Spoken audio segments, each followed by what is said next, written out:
অনেক ছোটবেলায় বাড়ি থেকে আটা, চিনি, তেল চুরি করে নিয়ে গিয়ে আম গাছের নিচে এরকম ভাবে পিঠা তৈরি করতাম। আর আজকেও তৈরি করেছি ঠিক সেই রকম ভাবে, কিন্তু চুরি করে নয়। আর এই পিঠাগুলো খাওয়ার জন্য আমার ছোট্ট বাবুটা বসে রয়েছে। তো আমার মিনি কিচেনে উদ্বোধন করলাম পিঠা দিয়ে। চলেন তৈরি করা যাক আমার পিঠাগুলো। তো অল্প করে আমি এখানে চাউলের আটা নিয়েছি।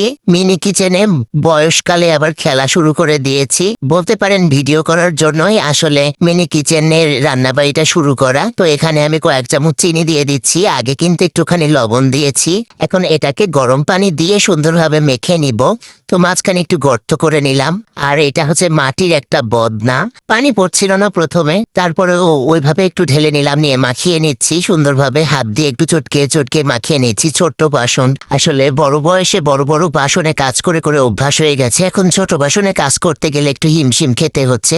করতে করতে আসলে ঠিক হয়ে যাবে। তারপরে ছোট্ট একটা চামচ দিয়ে ভালোভাবে নাড়িয়ে নিচ্ছি, যেভাবে আর কি বড় বাসনে পিঠার ব্যাটার তৈরি করা হয় ঠিক সেরকম ভাবে। এই ভিডিওটা ছিল আমার ভোটের দিনের ভিডিও। তো ভাবলাম কোথাও যাওয়ার নাই, ভোট দিতেও যাইনি, তো মিনি কিচেনে একটু পিঠা তৈরি করে নেই, উদ্বোধনটা করে ফেলি। মিষ্টি দিয়ে মানুষ উদ্বোধন করে, তো এটাও আসলে মিষ্টির পর্যায়ে পড়ে যায়, যেহেতু ওই পিঠাটা মিষ্টি দিয়েই তৈরি করা হয়েছে।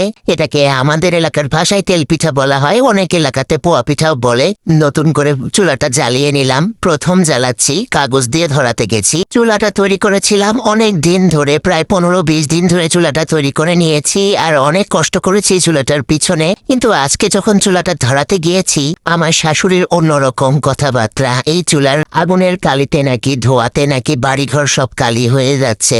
আমি একটা কথারও উত্তর দিইনি, মুখ বুঝে সবকিছু শুনেছি। চুলাটা কিন্তু 10 মিনিটের ওপরে জ্বলেনি, মানে পিঠাটুকু তৈরি করতে যেটুকু সময় লেগেছে ঠিক ততটুকু সময়ই আমি চুলাটা জ্বালিয়েছি। আমি কোনো কাজ করতে গেলে এরকম ভাবে বাধা আসে। আসলে আমার জীবনটা কেন যে এরকম বুঝতে পারি না। আমি যে কোনো কাজ করতে যাই সেখানেই আমার বাধা আসে। আমার স্বামীর কাছ থেকে কোনো বাধা আসে না, কিন্তু আমার শ্বশুরবাড়ির পক্ষ থেকে, বিশেষ করে আমার শাশুড়ি, দেবর, এরা আমাকে সবসময় যেন সব কাজে বাধা সৃষ্টি করে। আমার মতো কি আপনাদেরও জীবন এরকম? সবাই একটু কমেন্টে বলে যাবেন তো। তো এখানে আপনাদের সাথে বকবক করতে করতে একটা পিঠা আমার পড়ে গেছে। পিঠাটা তুলে নিলাম, মানে সরিয়ে ফেললাম আর কি। ছোট ছোট পিঠাগুলো সুন্দরভাবে একটা কড়াইতে ভেজে নিয়েছি। সবগুলো পিঠা আমার ভাজা হয়ে গেছে। অনেক কিউট লাগছিল দেখতে, আর মনটাও বেশ খারাপ ছিল যে আমি একটা কাজ করতে নেমেছি আর সেখানেও বাধা, বাধার পর বাধা। আমার প্রত্যেকটা কাজে বাধা। জানি না কি কবে সফলতা অর্জন করতে পারবো। ফেসবুকে যারা কাজ করে তারা কিন্তু সবাই ইনকামের আশায় কিন্তু কাজ করে। আমরা যারা মহিলারা বাড়িতে বসে থাকি তারা কিন্তু চায় যে সামান্য ভিডিও করে বাড়িতে বসে থেকে যদি উপার্জন করা যায় তাহলে ক্ষতি কিসের। তো আজকের ভিডিওটা এ পর্যন্তই ছিল। যদি ভালো লেগে থাকে তাহলে অবশ্যই আমার পাশে থাকবেন। দেখা হয়ে যাবে অন্য কোনো ভিডিও নিয়ে। সে পর্যন্ত সবাই ভালো থাকবেন, সুস্থ থাকবেন। আল্লাহ হাফেজ, আসসালামু আলাইকুম।